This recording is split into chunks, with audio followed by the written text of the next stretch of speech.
আসসালামু আলাইকুম।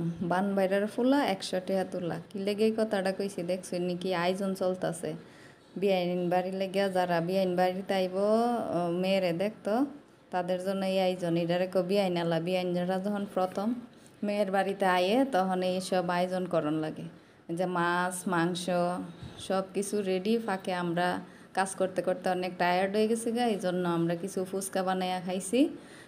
ফুচকা বানায় খাওয়ার পরে আমরা সব কিছু রান্নাবান্না প্রায় শেষ। এখন শুধু সামনে পরিবেশনের পালা। এটা হইলো হদর দেওয়ান লাগে বানবাইরের প্রথম বিয়াই নাইলে। হদরের সাথে আরও আছে মাছের ভর্তা, শসা। তারপর বিয়ান বাই তাইতে গেলে কিছু নুন মিশে লাগে। এই যে দেখেন কতগুলো লইয়াউন লাগে। সামনে আবার রোজা আইছে, রোজার ইফতারির জন্য রেডি হয়ে তাহলে ইফতারি দন লাগে না বিয়াইনের ভাই। আসসালামু আলাইকুম, ভালো থাকবেন সবাই। আল্লাহ হাফিজ।